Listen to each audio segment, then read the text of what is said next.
Ada dua uji yang kita fokus pada sore hari ini adalah Chi-square test dan Fisher exact test. Oke, pertama kita bayangkan dulu ya. Emil melakukan penelitian hubungan antara riwayat merokok dan kejadian hipertensi. Berikut datanya. Hipotesis penelitiannya apa? Orangnya sendiri, silakan. Kemarin kita belajar ada hipotesis statistik sama hipotesis penelitian. Ya, kalau yang ini apa?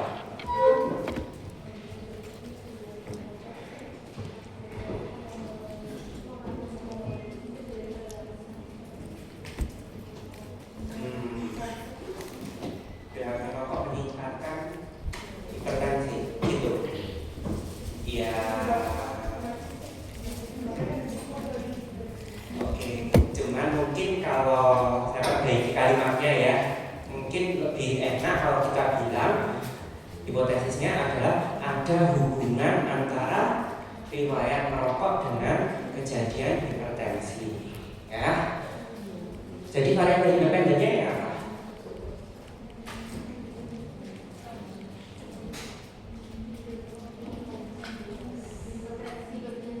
Terbalik. Rokoknya adalah independen dan dependen atau yang tergantung adalah hipertensi. Kenapa hipertensi? Kan disebabkan karena rokok. Jadi saya sudah punya pola pikir bahwa kita punya variabel independen dan dependen, dan kita ingin tahu hubungan antara variabel independen terhadap variabel dependen. Ya, dari sini jelas ya, ada variabel independen dan dependen. Keduanya skala datanya apa itu? Nominal, karena koordinat tadi ada bertingkat. Kalau yang ini tidak bertingkat, ya, cuma membedakan iya dan tidak. Jadi gimana caranya menilai ada hubungan yang bermakna atau tidak? Kok dari sini? Caranya gimana? Ayo coba perhatikan sekarang. Di antara yang merokok, ya, berapa persen yang hipertensi?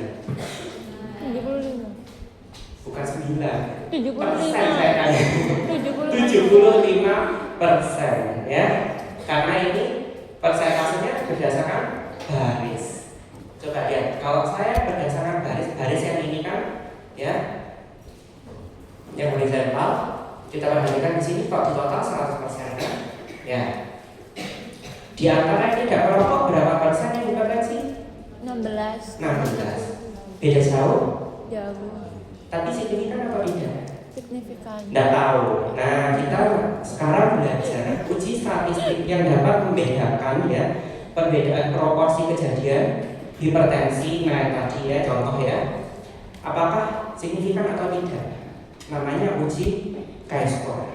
Jadi secara umum digunakan untuk menentukan apakah ada perbedaan proporsi yang signifikan di antara kelompok yang diteliti.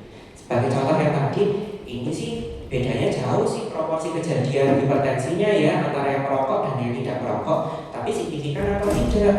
Nah, kita menggunakan uji Chi-square. Nah, kalau misalkan ada perbedaan yang jauh ya ini ya, kok misalkan perbedaannya signifikan, maka kita juga bisa menyimpulkan bahwa ada hubungan antara variabel independen dengan dependennya atau ada asosiasi, ya. Jadi hubungannya sudah jelas ya, merokok menyebabkan hipertensi. Ada independen, ada dependen. Oke. Nah, Chi-square ini jenisnya ada macam-macam.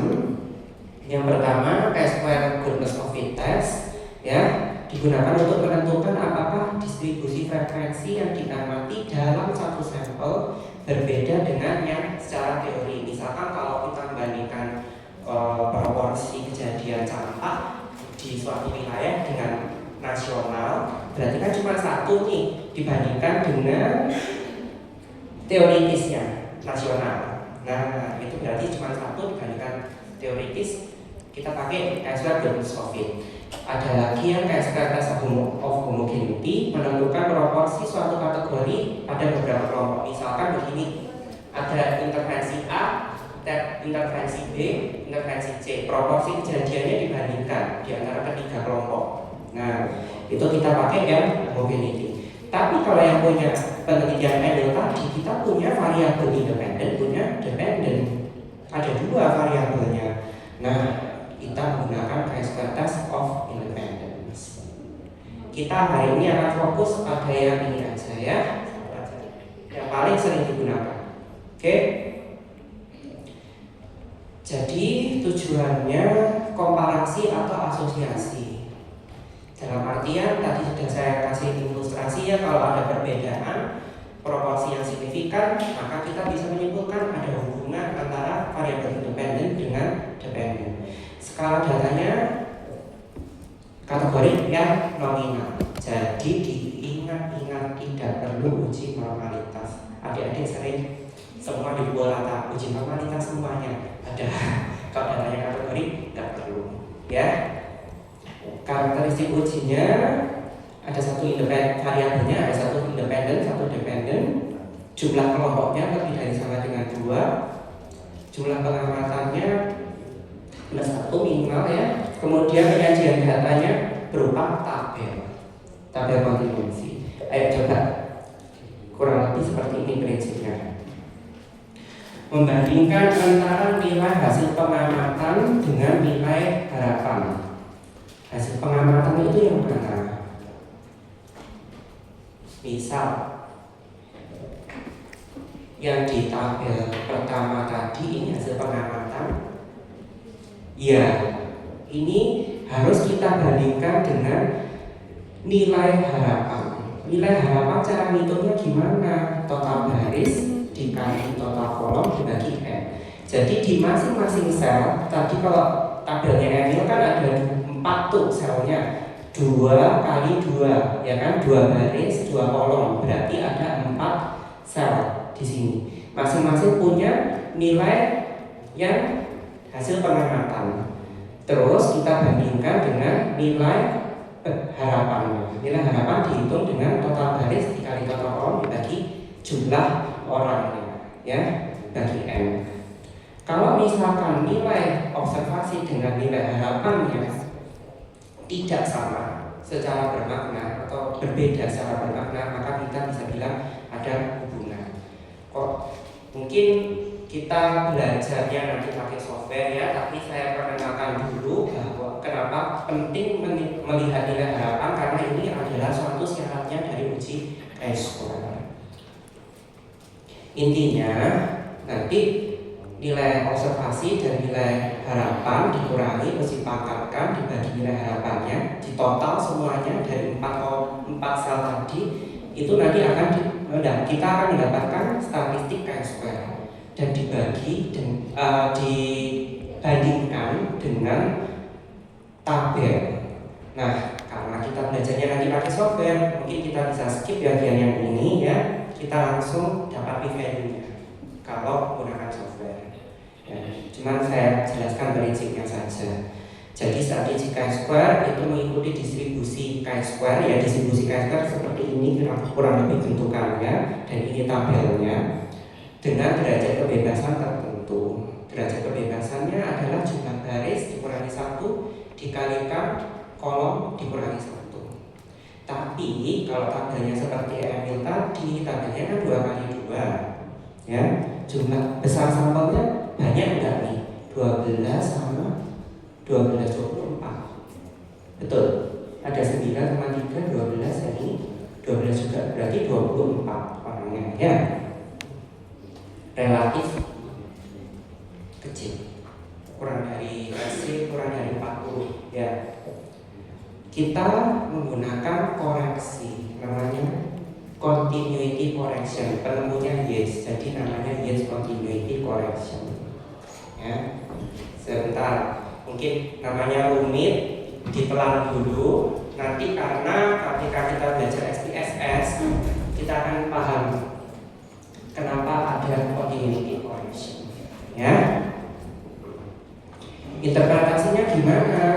Tadi sudah saya singgung sedikit, jika selisih antara nilai observasi dengan nilai harapan yang besar, maka statistik chi-square-nya juga makin bermakna, makin besar, p-value-nya akan makin kecil, sehingga kita bisa bilang ada hubungan.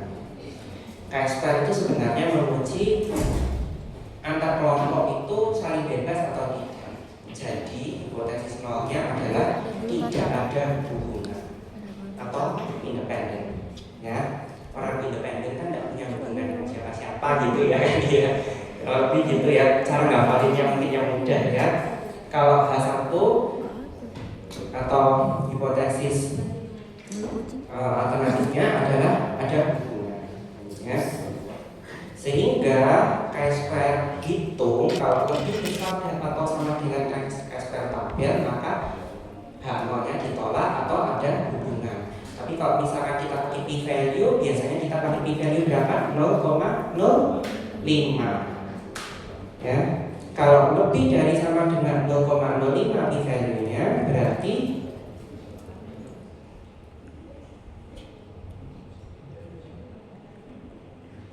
yang mana? Kalau lebih besar sama dengan 0,05 signifikan atau tidak? Tidak signifikan, berarti H0 diterima, tidak ada hubungan. Kebalikannya, kalau kita Chi-square, nilai Chi-square-nya makin gede, p-value-nya makin kecil ya. Sebentar, mungkin terlalu cepat. Ada pertanyaan? Belum? Kasih contoh lagi. Nggak denger ya. Intinya gampang aja, mari kita belajar lihat p-value-nya ya. Selanjutnya tentang effect size. Nah, tadi kita dapat kalau misalkan p-value-nya kurang dari alpha, maka hasilnya kan signifikan. Kalau lebih dari sama dengan tadi kan tidak signifikan. Kalau kurang dari berarti signifikan. Artinya ada hubungan ya. Tapi seberapa kuat hubungannya, kita butuh yang namanya effect size ya. Effect size sebenarnya macam-macam. Nanti minggu depan kita belajar korelasi juga ya, korelasi pakai koefisien kontingensi. Tapi sekarang kita belajar koefisien P dan koefisien Kramers-P. Bedanya apa? Koefisien P untuk tabelnya 2 kali 2. Kalau non 2 kali 2, entah 2 kali 3, 3 kali 2, 3 kali 3 dan seterusnya, kita pakai Kramers-P. Hasilnya adalah nanti suatu bilangan yang kita bisa bandingkan dengan tabel ya. Kenapa ini penting ada degree of freedom? Yaitu tadi, kenapa sih saya tuju degree of freedom hitungnya R-1 dikali J-1 untuk melihat efek size-nya juga ya. Kalau degree of freedom-nya cuma 1, tabelnya 2 kali 2 ya, misalkan ya. Kramers-P-nya misalkan 0,7, berarti efek size-nya besar. Bisa ini degree of freedom-nya 1 atau tabelnya 2 kali 2 ya. Hasil Kramers-P-nya 0,7 berarti plus ya. Kalau 0,3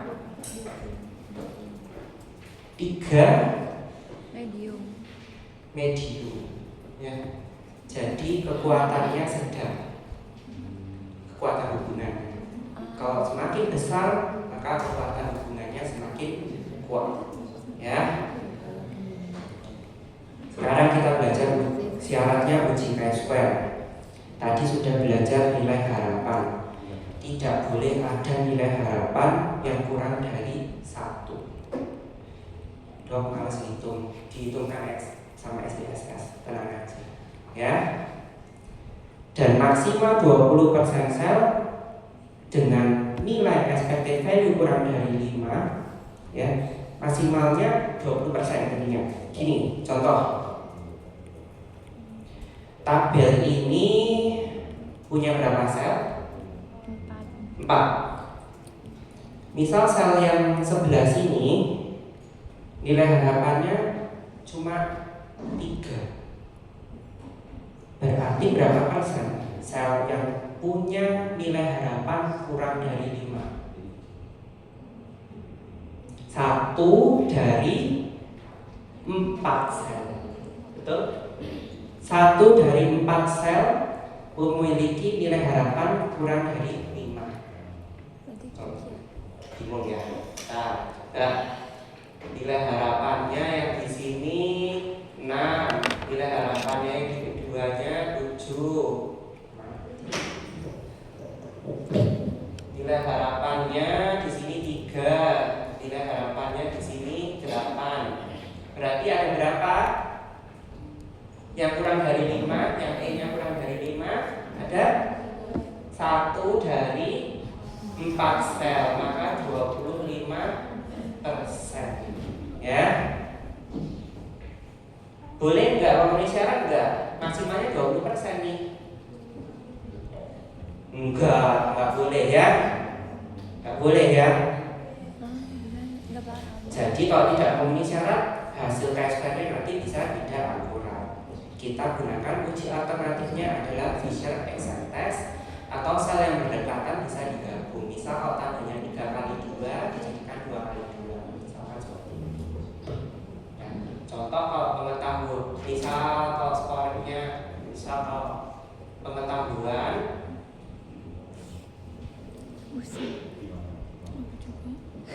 baik, sedang, sama yang kurang. Terus ternyata yang pengetahuan yang kurang itu enggak cuma 1 orang. Ya udah saya gabungkan saja menjadi kategori maka baik versus sedang kurang. Misalkan seperti itu. Ya, kategorinya jumlahnya dikurangi. Oke. Nah, Fisher Exact Test sekarang itu adalah alternatif dari uji KSP jika uji KSP-nya tidak memenuhi. Sama dengan uji-uji yang lain, kalau misalkan ANOVA tidak memenuhi, maka kita pakai Ustamalis. Ya, kalau KSP tidak memenuhi, kita pakai uji Fisher Exact. Kondisinya tabelnya 2 kali 2, datanya harus nominal, sampelnya biasanya kecil, atau tabelnya tidak berimbang. Tabelnya tidak berimbang itu contoh misalkan yang di sini 15 misalkan, yang di sini 28, yang di sini saya kasih 3, yang di sini nggak imbang kan jumlahnya, ada yang 0 lagi. Nah biasanya yang tabel-tabel seperti ini dia tidak memenuhi syarat uji KSP, tapi dihitung dulu ya. Nah prinsipnya sebenarnya hitungannya cukup rumit kalau di sini pakai faktorial ya, tapi pada dasarnya prinsipnya sama juga. Dia kalau p value-nya kurang dari intinya kalau dia ini probabilitas eksaknya harus dibandingkan dengan nilai alfanya ya. Kalau p value-nya nanti di SPSS-nya lebih dari sama dengan 0,05 berarti tidak signifikan kan. Kalau kurang dari 0,05 signifikan, kurang lebih seperti itu, sama saja ya. Oke, kalau hitungannya saya rasa saya skip aja, cukup rumit perhitungannya sebenarnya ya. Tapi kalau misalkan tabelnya 02 kali 2 dan tidak memenuhi syarat uji KSP gimana? Kan uji Fisher Exact cuma 2 kali 2. Kalau tabelnya 3 kali 2 gimana? Repot lagi nih. KSP-nya nggak bisa, Fisher Exact-nya juga nggak bisa, maka kita pakai Fisher Freeman-Houghton. Ya. Ini pengembangan uji alternatifnya dari Chi-square test dan dia bisa digunakan untuk tabel non 2 kali 2. Ya. Nanti di SPSS dia harus diklik sendiri, tidak langsung muncul hasilnya. Oke. Sampai sini ada yang mau ditanyakan? Belum? Gimana kalau datanya berpasangan? Misal, ini contohnya sebelum sama sesudah terapi kita bandingkan. Sebelum terapi berapa banyak yang nyeri, sesudah terapi berapa banyak yang nyeri, berkurang atau tidak? Ya, berarti kita datanya berpasangan karena orang yang sama diukur 2 kali sebelum dan sesudah terapi. Kita pakai uji namanya uji McNemar. Sebenarnya McNemar cukup jarang digunakan ya untuk data kategori, cuman just mungkin Mas Duno ya, ada syaratnya bahwa sel yang B tambah C. Kalau lebih dari 10, maka kita bisa pakai uji map. Kalau tidak memenuhi syarat, kita pakai exact map atau binomialitas. Namanya mungkin cukup sulit, tapi ya mau gimana lagi, memang namanya seperti itu. Ya, oke, kesimpulannya sekarang uji chi-square itu kalau tabelnya 2 kali 2, kita pakai uji chi-square dengan continuity collection. Kalau tidak memenuhi syarat gimana? Pakai Fisher exactness. Ya, yang merah tidak memenuhi syarat. Ya. Kalau tabel 2 kali 2, kita pakai Pearson chi-square. Tapi kalau misalkan tidak memenuhi syarat, kita pakai Fisher exactness. Dan intinya ini dulu dipegang kuat. Nanti kita belajar. Yuk, langsung buka SPSS-nya. Filenya yang tadi tidak perlu ditutup ya, tapi kita buat data baru.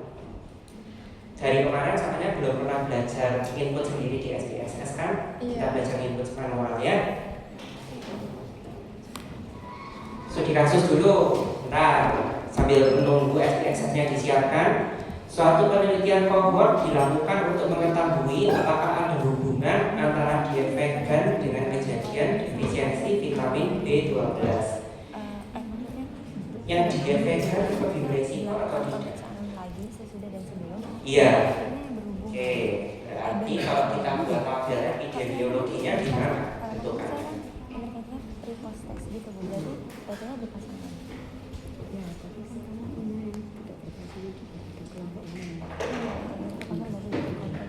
Yang di sebelah yang sebagai baris ini apa?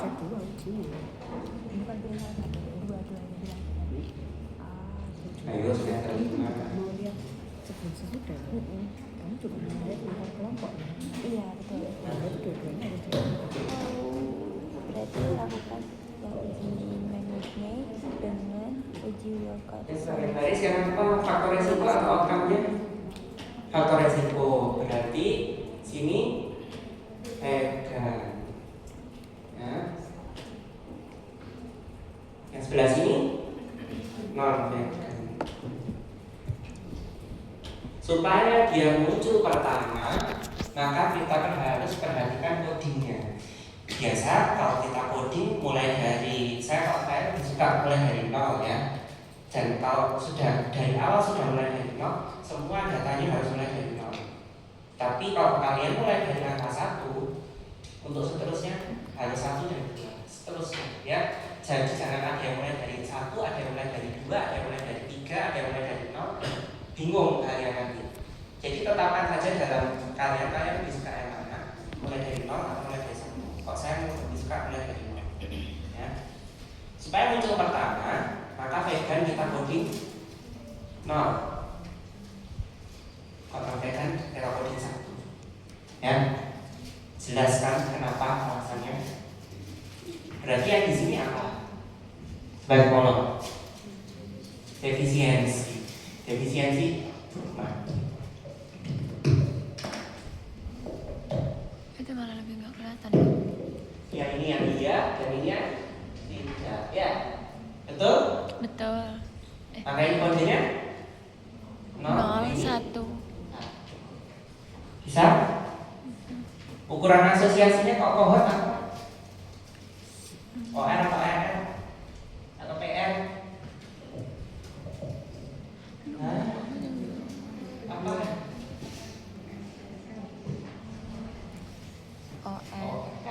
OR. PR R diurutkan RR ya. Relativitas ya. Oke, atau ratio sama aja ya. Oke, prinsipnya dipegang dulu. Hipotesis penelitiannya apa tuh? Ada hubungan antara diet vegan dengan defisiensi vitamin B12. Definisi operasional variabelnya sekarang bisa. Variabelnya independennya apa? Yuk. Hah? Variabel independennya Independen. independen. Dia Berarti vegan menyebabkan Diet vegan. Ya. Diet Definisi vegan. vitamin B12. Skala datangnya nominal semuanya. Ya. Dependennya Pecahan apa? sisa fisik.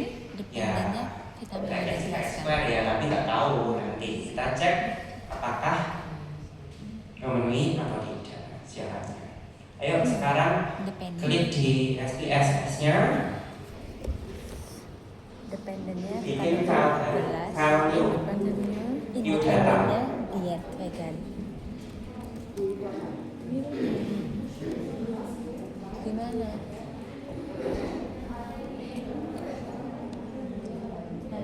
Variabel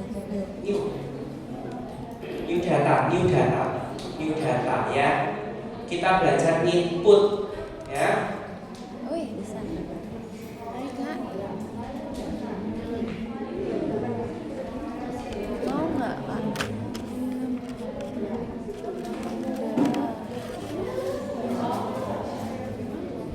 Yang tadi file latihan yang pertemuan tadi tidak perlu ditutup.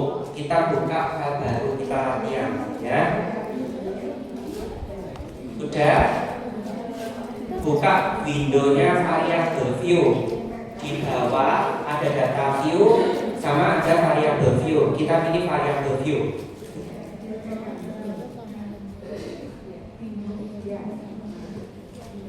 Sudah Enggak. diisi nama variabelnya. Nama variabel ingat nggak usah panjang-panjang ya. Tidak perlu ada simbol-simbol, tidak bisa diberi spasi juga. Yo. Variabel view, namanya variabel diisi persis seperti itu. Ayo.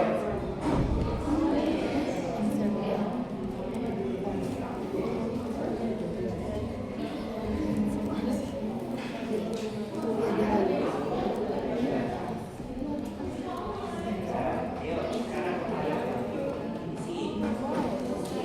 Sesuai itu.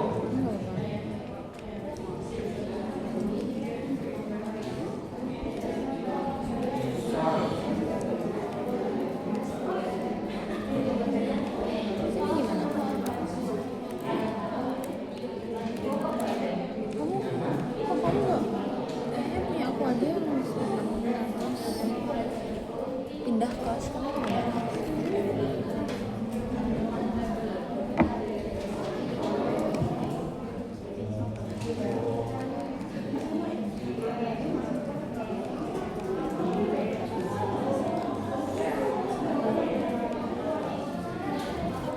Ini gimana Kak tulisnya Kak?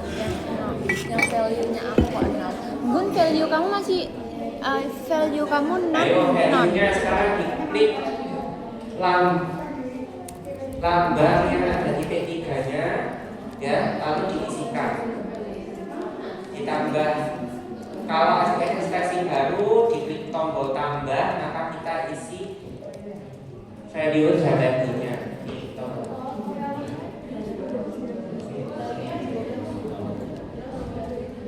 Value-nya adalah kode 0 dan 1 sesuai yang tadi sudah kita pelajari ya. Labelnya sesuaikan. Ayo coba berlatih sendiri. Dokter, 0 atau 01? 00 atau 01? Tapi itu 00. Terus bawahnya 1, iya.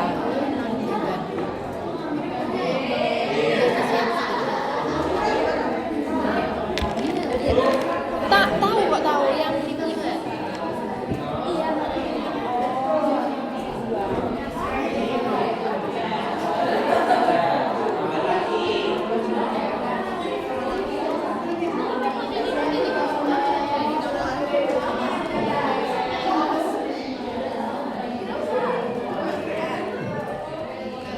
Gun, berarti gini kan? Aku tahu. Kamu di tengah aja. Aku berarti di tengah.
Yuk lanjut ya.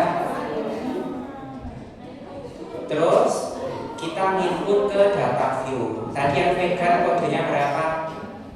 0. Berarti diisi 0 sampai nomor 12 ya. Ini berarti datanya ada berapa? 24 ya, ada 24 sampelnya ya.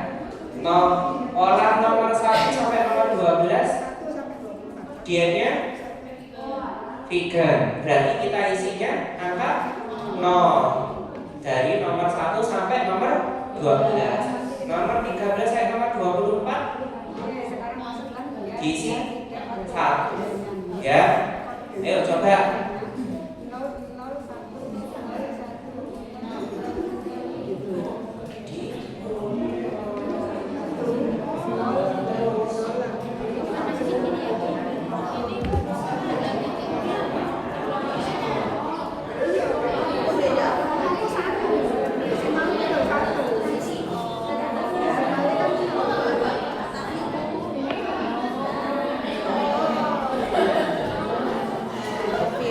Kalau munculnya angka, ayo kemarin dari pertemuan yang sebelum liburan bisa diklik value labelnya sehingga bisa berubah menjadi nih yang di atas ya. Itu sesuai sama labelnya tadi itu ya.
Lihat ini,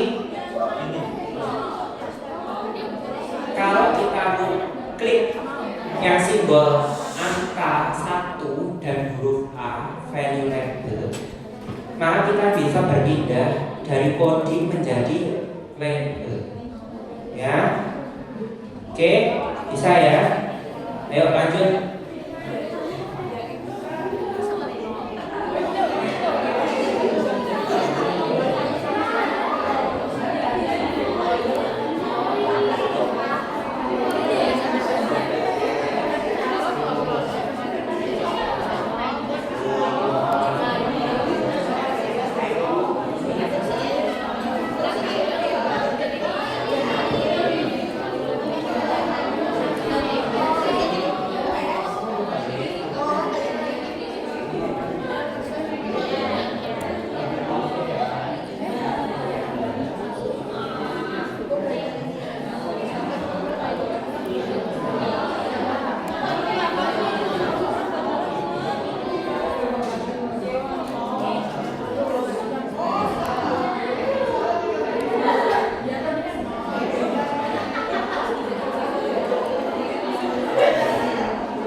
Siapa yang belum?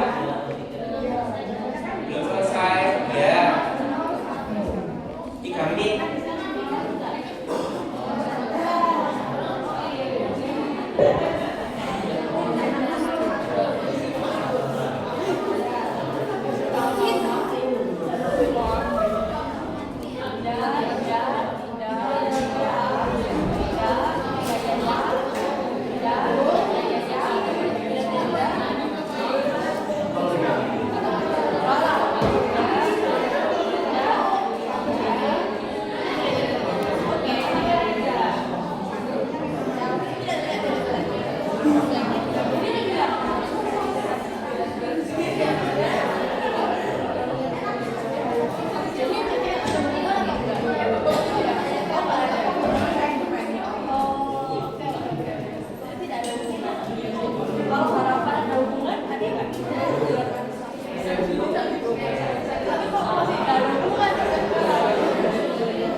Oke, lanjut ya.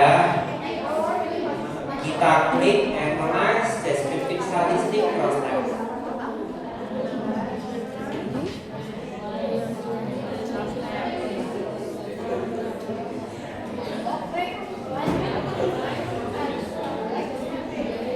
Sudah? Ingat, pilih baris dan kolom. Variabel independen diusahakan masuk sebagai baris. Apalagi kita mau penelitian kohortan ini judulnya lagi ya. Dependennya sebagai kolom. Ya.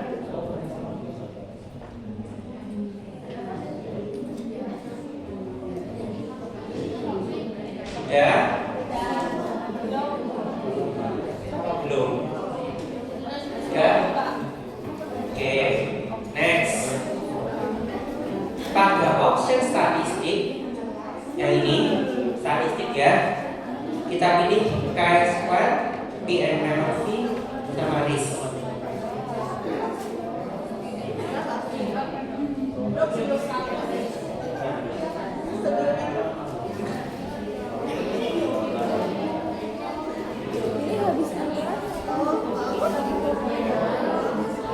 Option statistik ya, yang ini loh, yang ini loh. Nah, yang ini loh, ya.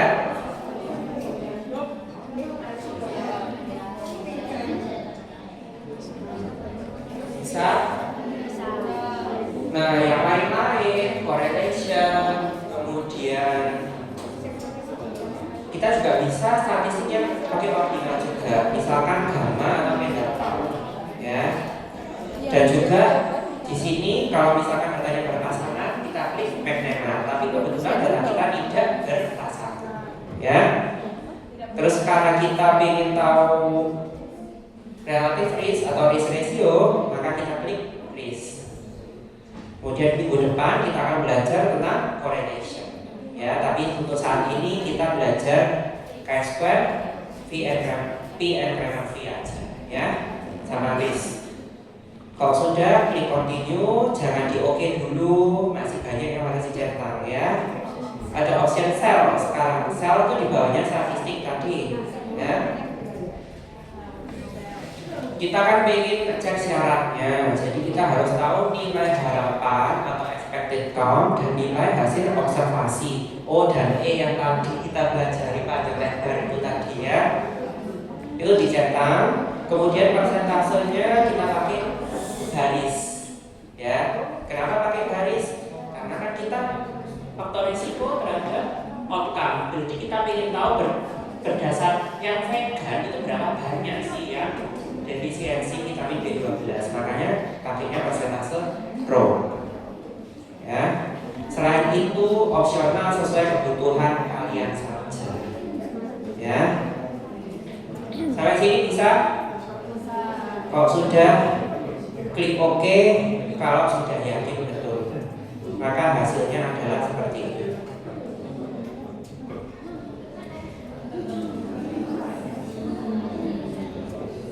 Oke, kita lihat di sini yang vegan dan defisiensi vitamin B12 berapa persen? Di antara yang diet vegan, berapa persen yang mengalami defisiensi vitamin B12? 75%, ya. Jadi yang bawah ini adalah persen berdasarkan diet vegan. Count adalah nilai hasil observasi kita yang tadi kita input, ya. Expected count adalah hitungan nilai harapan. Jadi kita tidak usah menghitung manual nilai harapan lalu dicek, sudah dicekkan oleh SPSS, ya. Cek adakah sel yang nilai harapannya kurang dari 1? Tidak. Yang kurang dari 5 ada enggak? Enggak ada. Maka SPSS akan memberitahu kita di bawah 0 sel memiliki nilai harapan kurang dari 5. Artinya memenuhi syarat uji chi-square, ya. Ini datanya sebenarnya saya persiskan dalam yang introduction tadi, ya. Datanya punya Emil lagi, ya. N-nya ada 24 orang, ada 24 orang di sini, ya. Nah, relatif kecil kan, tabelnya 2 kali 2, betul? Berarti yang dibaca Pearson transfer atau continuity correction? Continuity correction, perhatikan, continuity correction ada simbol B di sini. Computed only for a 2 times 2 variable. Berarti yang continuity correction hanya akan muncul kalau tabel kita 2 kali 2 dan sudah diingatkan oleh SPSS. Kamu dikasih 2 pilihan, pakai Pearson square atau continuity correction. Kalau besar sampelnya relatif kecil seperti ini, ya, maka prefer continuity correction. Kenapa? Karena kita lihat di sini p-value-nya beda loh, Pearson square dengan continuity correction. Ya, ini sudah dikoreksi untuk adjust, ya, menyesuaikan dengan besar sampel yang relatif kecil dan tabelnya 2 kali 2, ya. P-value-nya 0,014 signifikan atau tidak? Signifikan karena kurang dari 0,05. Maka kalau kurang dari 0,05 ada hubungan antara diet vegan dengan kejadian defisiensi vitamin B12. Kita lihat dari persentase tadi, ya, sudah jauh dan kita yakin secara statistik sekarang bahwa terdapat hubungan. Oke, ada yang mau ditanyakan? Next, ya. Tabelnya 2 kali 2 pakai yang P atau Cramer V? P, ya. 0,585. Terus kita lihat DF-nya tadi 1 kan, rho min 1 dikali C min 1 berarti 2 dikurangi 1 dikalikan 2 kurangi 1, 1. Maka V-nya kalau 1 dibilang besar jika lebih dari 0,5. Ini tadi berapa? 0,585 berarti large effect size atau hubungannya kuat. P-value dari uji P 0,004 maka signifikan, ya. Sekarang RR-nya kita lihat. Kenapa tadi saya maksain vegannya 0, non vegannya 1, ya supaya lebih mudah membaca relativis, ya. Untuk yang defisiensi vitamin B12 iya, risikonya adalah 4,5. Ini artinya apa? RR-nya pada orang yang diet vegan terhadap kejadian defisiensi vitamin B12. Kalau 4,5 artinya apa?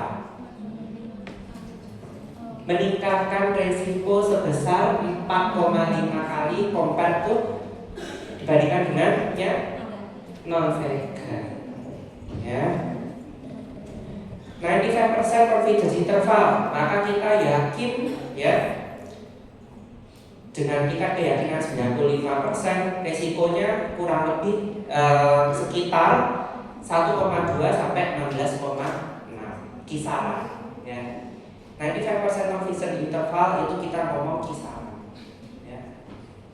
Kalau RR 4,5 itu kan ngomong estimasi titik, ya. Kalau ini estimasi interval, confidence interval, ya. Oke, cara menyajikan analisisnya jangan SPSS, saya screenshot ditempel di skripsi ya. Apalagi masih ada nilai harapannya, masih ada chi-square testnya ditempel gitu saja, bisa dicoret kamu nanti ya. Bikin tabel yang rapi seperti ini ya. Yang dilaporkan hanya hasil observasi, nilai harapannya jangan dimasukkan ya, sama persentasenya. Boleh tambahkan nilai p-value-nya di sini sekalian. Dan ini cara menyajikan analisisnya. Proporsi kejadian defisiensi vitamin B12 ditemukan lebih tinggi pada yang diet vegan, yaitu sebesar 75%, compare to dibandingkan dengan yang non vegan cuma 16%. Oke. Uji chi-square menunjukkan ada hubungan yang bermakna. Cara menulis chi-square-nya gimana? Sebenarnya sih kalau mau lengkap tidak hanya p-value-nya saja ya, tapi chi-square degree of freedom-nya berapa? Degree of freedom-nya tenang dihitungin. Nih DF-nya ada di sini. Nih ya, DF 6,042, 1 DF-nya p-value-nya 0,014 ya. Bisa? Degree of freedom-nya 1 adalah sebesar 6,04, p-value-nya 0,014. Sorry. Kalau bahasa Indonesia, koma di koma, jangan pakai titik ya. Tapi kalau jurnalnya bahasa Inggris, koma diubah menjadi titik. Ya, koefisien V 0,585 berarti ada hubungan yang besar.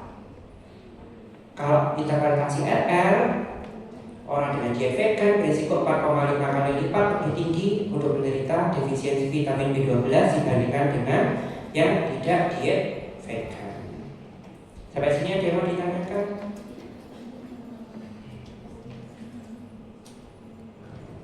Kalau tadi ujinya case control gimana? Yang dibaca odds ratio ya. Sudah jelas? Kalau jelas, buka file latihan yang tadi kita buka. Tadi gaji tutup kan? Ayo jawab ini. Gimana caranya?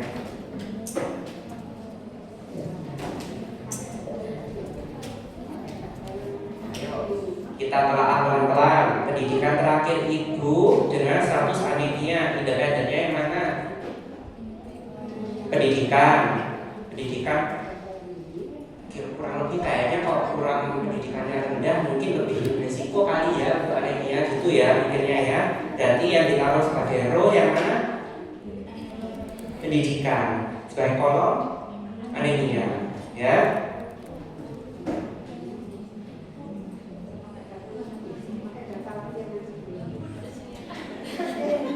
Sudah dibuka datanya, analyze, deskriptif statistik, cross type ya.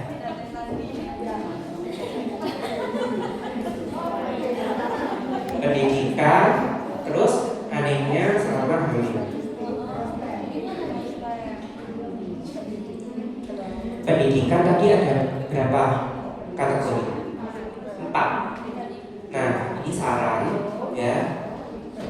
Kalau saya lebih prefer exact-nya kita klik, jangan asymptotic only tapi klik exact untuk memunculkan Fisher-Freeman-Houghton-nya. Kenapa? Karena tadi ingat kalau tidak memenuhi syarat tabelnya non 2x2 kita butuh Fisher-Freeman-Houghton. Jadi exact-nya harus dicetak. Bisa exactnya dengan hati. Yuk, pelan-pelan.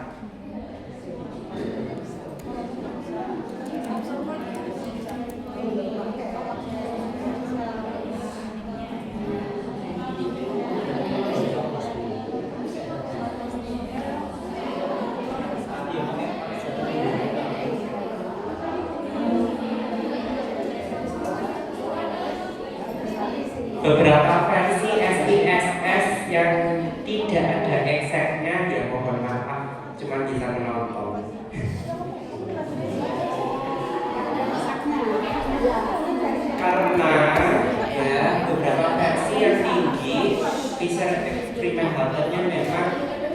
dan tanda kutip bergayalah. Ya, mohon maaf dilihat dulu aja kalau apa ya.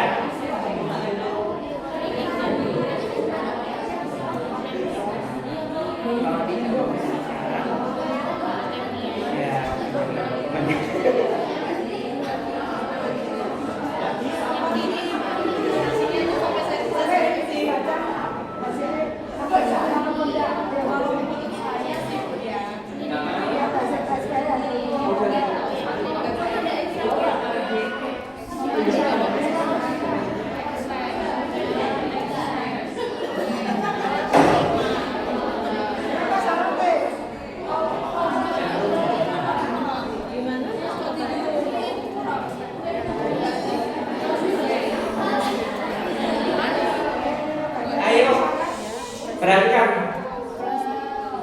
hubungan antara pendidikan terakhir ibu dengan status anemia. Berarti pendidikan terakhir ibu itu independen atau dependen? Independen, ditaruh sebagai baris atau row. Ya, status anemia adalah outcome, ya, atau variabel dependen, maka ditaruh sebagai kolom. Ya. Berarti ini tadi pendidikan taruh di row, kolomnya adalah anemia selama hamil. Ya, kalau SPSS-nya support exact test, tolong dicetak exactnya. Sudah yang bawah-bawahnya tidak usah diotak-atik, ya.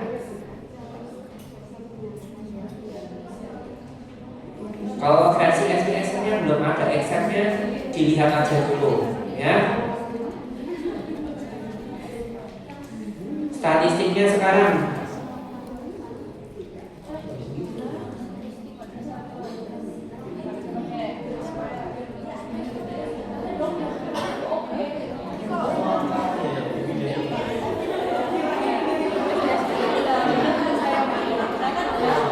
kita butuh chi-square kan, ya kan?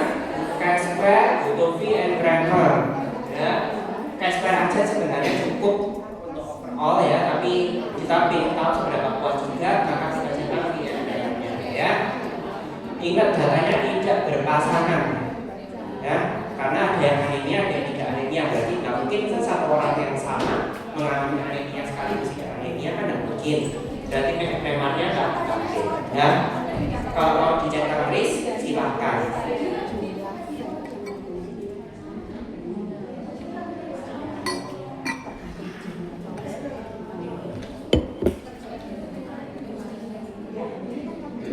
Sudah, selnya tadi gimana? Observe, expected sama row percentage.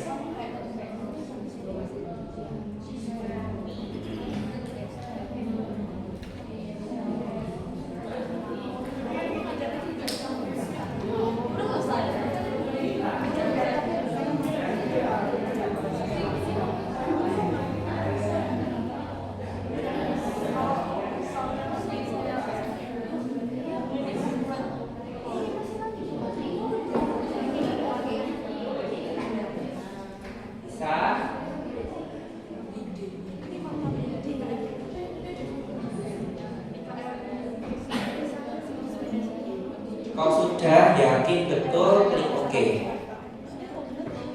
Oke ya. Ayo kita bedah satu persatu. Nah, ini coding anemianya tadi. Yang muncul pertama justru yang tidak. Enak dibaca? Enggak. Nah, saran ketika nanti menampilkan kodenya mau diubah silakan. Ingat prinsipnya, yang mau dimunculkan pertama angkanya lebih kecil, ya. Tapi kalau sudah terlanjur, nah masalah seperti ini, yang penting ketika deskripsi diputar aja kolomnya, ya.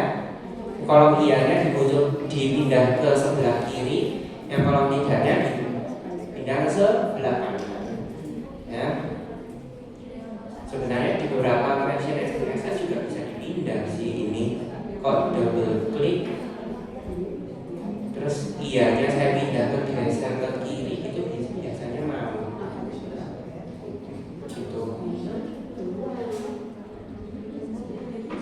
double klik ya, yang kolomnya yang mau dipindah ditahan, digeser ke sebelah ya, itu bisa.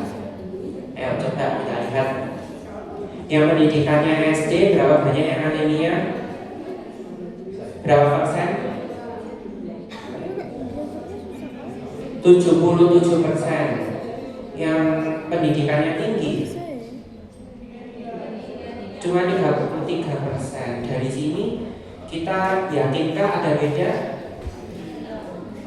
Ya beda sih, secara perspektif beda, setuju ya. Cuma apakah kalau di statistik inferensial ngefek enggak ya, apa bedanya signifikan atau tidak ya secara statistik? Nah, kita butuh uji statistik inferensialnya ya. Tapi kalau secara deskriptif kita lihat semakin rendah pendidikan ibunya, maka kejadian anemianya semakin tinggi ya. Kedua, perhatikan di sini ada berapa sel yang expected count-nya kurang dari 5. Tidak ada 2, 1, 2, 4 ya. Yang SD tidak sama yang PT tidak.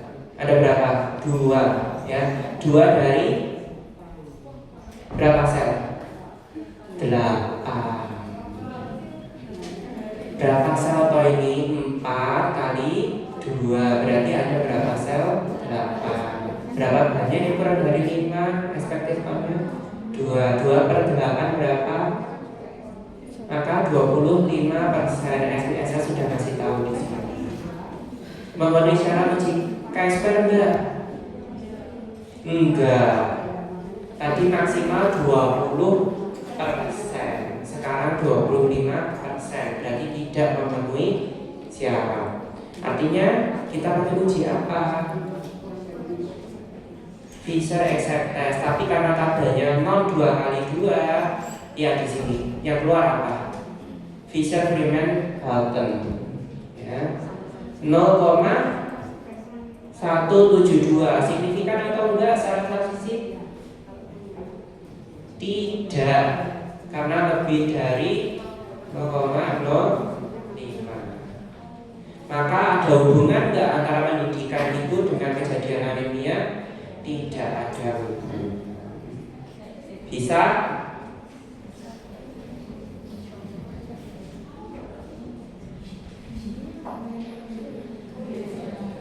Oke, sekarang yang dibaca Pi atau Kramer V? Hasilnya sama sih, kebetulan ya. Kalau adanya 0 2 kali 2 disarankan pakai Kramer V. Oke.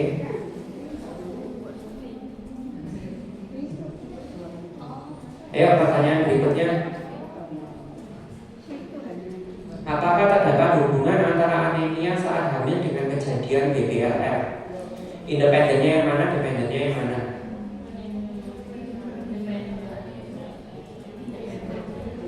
Independennya anemia, berarti anemianya ditaruh sebagai BBLR-nya ditaruh sebagai kolom. Kalau seandainya ini penelitiannya cross seksional,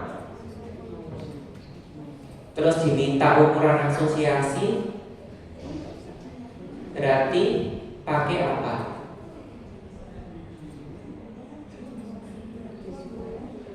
Kalau penelitiannya cross seksional, terus ditanya ukuran asosiasi yang tepat adalah OR boleh, ya, atau prevalence rate juga boleh. Tapi sekarang kita mau menjawab ada hubungan atau tidak, ya.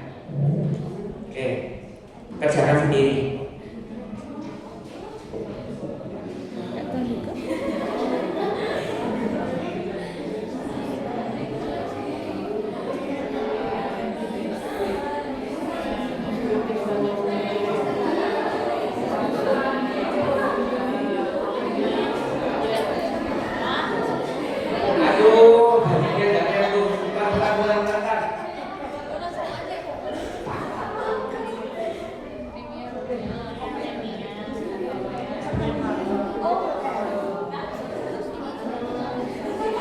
Ayo, anemia kodenya adalah yang dua adalah iya, yang satu adalah tidak. Satu tidak, dua iya, anemia.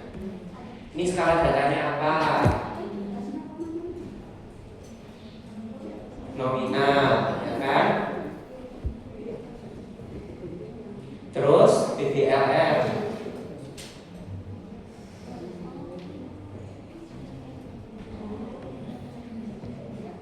Yang satu iya, yang dua tidak. Nah, yang penting seperti ini adalah contoh kurang konsisten, ya. Alangkah baiknya jika kalian konsisten. Kalau satunya iya, ya sudah, jangan bolak-balik. Tapi kalau kalian tidak paham codingnya apa, sudah dicatat, tidak masalah sih sebenarnya dibolak-balik seperti ini. Tapi saya sarankan alangkah baiknya tetap aja, ya. Ini juga skala datanya nominal. Kalau nominal sama nominal ujinya apa nanti? Tabelnya berapa kali berapa ini? 2 kali 2 berarti Chi square. Kalau memenuhi syarat Chi square yang mana? Continuity correction. Kalau tidak memenuhi syarat Fisher test, ya.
Kalau seperti ini bingung nggak? Tabelnya ada yang ini tidak, iya, ini iya, tidak.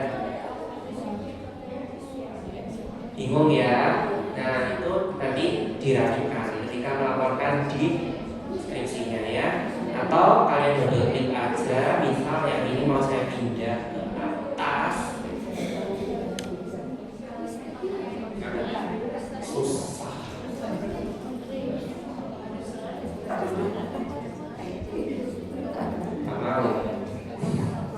Baiklah.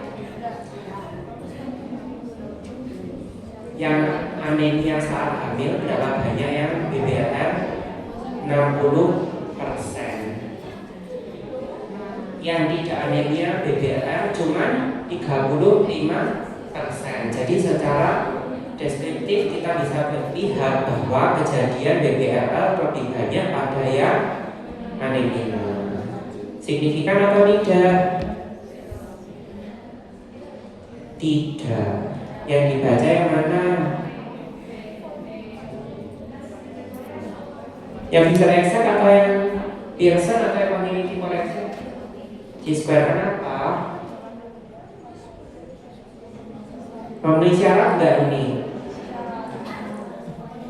memenuhi syarat transfer enggak, memenuhi berapa persen kalau yang expected count-nya kurang dari 5 enggak ada 0%. Kalau di sini angkanya 20% ke atas berarti tidak memenuhi. Yang dibaca adalah Fisher Excel ya.